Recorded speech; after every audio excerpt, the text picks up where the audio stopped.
I did get caught up on a copy of which I looked at for a good long time. I have enough games on my sell pile to kind of get me to that number. It was $250. I need to stay focused. I also don't want to like overly spend money where I don't need to. And again, I need to lock in. This game hunt went nothing like I was expecting it to. And I ended up getting a grail for my collection and paying more than I've ever paid for a game ever. What's going on, everyone? It's Evan back here, and this video was supposed to be a follow-up to my New York City game hunt, where I was looking for Hades on Switch, looking everywhere and finding nothing.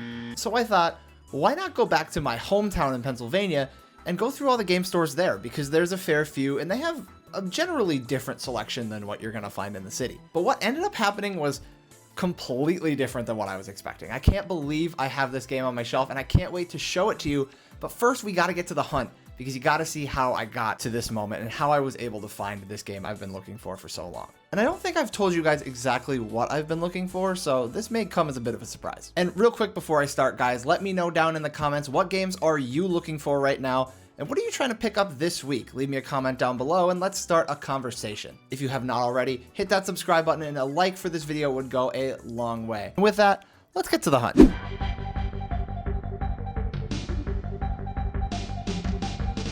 First up was this GameStop in the mall. They had a pretty small used Switch selection, but there was some interesting stuff. But I'm here to find Hades, and the only thing worse than not finding the game is finding it in a GameStop case. Ugh.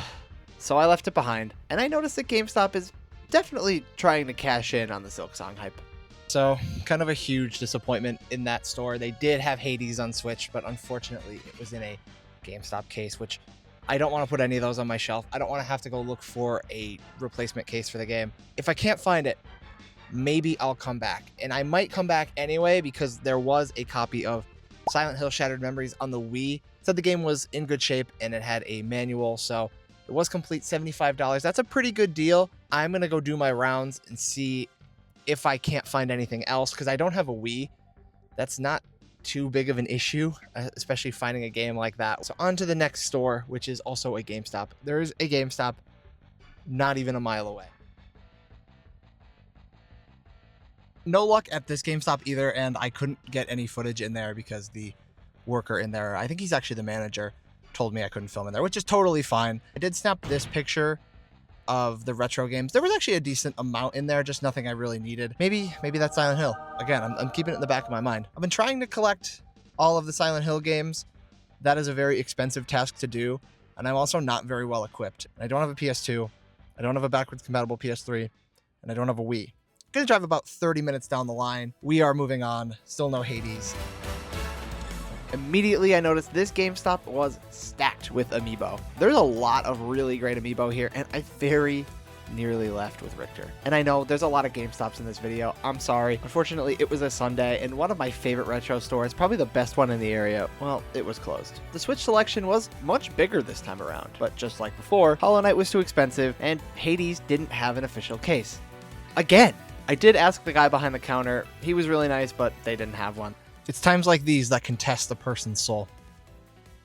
But I will not be deterred.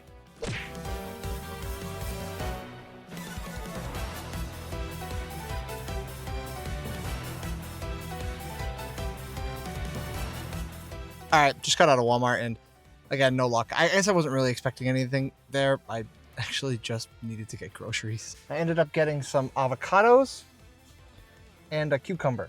I'm also really hungry. So I got this chicken egg roll from Walmart. It might kill me, so I'll let you know if I die. Or actually, I won't let you know if I die because there won't be any more videos. It's actually not bad. One more stop for this trip, aptly named the video game store. There's mountains of games for pretty much every system. And look at all these heavy hitters for the N64, NES, SNES, all complete in box. I'd say most of them are reasonably priced. You will see some outliers if you slow it down. What's not reasonable is putting those price stickers right on the original boxes. Come on guys, this is really not okay. But anyway, there was a nice selection of Switch games, but once again, no Hades. But something else caught my eye. Silent Hill 3 for $250. It was tempting. I thought about it. But at the end of the day, I had to walk away. Unfortunately, No Hades. This game is getting impossible to find. I did get caught up on a copy of Silent Hill 3, which I looked at for a good long time. I have enough games on my sell pile to kind of get me to that number. It was $250, which is a fair price for that game, totally complete. I had enough to get me to that number, but I don't know. I need to stay focused. I also don't want to like overly spend money. Yeah, that's kind of where I need to exercise some self-control. And again, need to lock in and find this. Yeah, I caved. Silent Hill 3 is the most expensive game I've ever purchased. I've never seen a copy of this game anywhere until now, which is kind of surprising because I've been to a few conventions.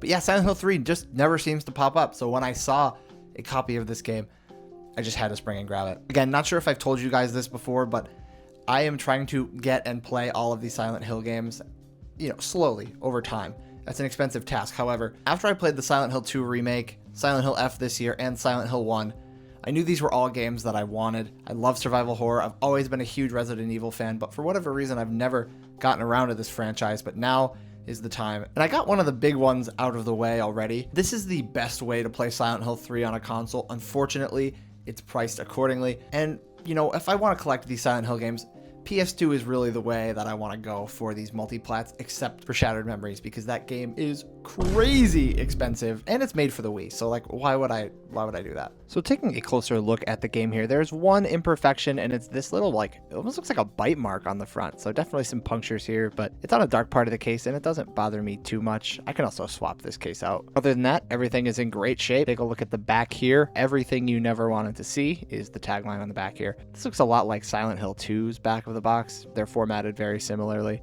Inside, everything is here. We have the manual. There's the soundtrack. A good number of tracks on this one. I actually listened to it on the way home after I bought it. And yeah, pretty clean. You can see me in the reflection there. Pretty clean. I did grab a memory card, this 8GB memory card. They asked me what color I wanted, and I said red, because I knew it would be this transparent red, and I thought it would go best with the game. Taking a look at the disc here, Silent Hill 3. And just like the CD, the back is really clean. There's a little bit of light scuffing, but it should work no problem. I've already tested it. Everything is good. And the manual, it's a little bit crispy. I don't know if it's water damage or just age or maybe a little bit of dry rot. I don't think it's fragile, but it's definitely a little crusty. I'm not too thrilled about that, but it's not a deal breaker for me. Still very happy with the purchase. And yeah, it's a really nice full color manual. One thing I will say I'm disappointed about it, there's no note section in the back. I love manuals with note sections for some reason. They just make me very nostalgic. So kind of disappointing that's not here, but whatever. And so yeah, I'm very happy with this purchase. Looking forward to playing it after I beat Silent Hill 1. And you can see the price tag here stuck to the back of the manual. I like to put these in my game cases. And yeah, $250. That one really hurt. So what happened with me actually getting this is I didn't immediately turn around and go buy it. I actually waited a week and sat on the decision. And I actually ended up having to go back to Pennsylvania anyway. So I just ran back to the store and grabbed this. And I know I said this earlier in the game hunting portion, I don't have a PS2. That is a problem. That is a problem, and don't worry, I solved it. I actually had one growing up, but it was in my brother's room and I had the GameCube, so I didn't really play a ton of PS2. I'll definitely be making a video on getting the PS2 set up and how to do it on a modern display and what games to collect for, all that kind of stuff. That'll be down the line. But for now, that's pretty much everything I wanted to cover in this video, and I wanted to share this really fun game collecting adventure with you guys. Before I go, again, leave me a comment down below. What games are you playing this week? What are you looking to pick up this week? Let's start a discussion down in the comments, and again, hit subscribe if you have not already.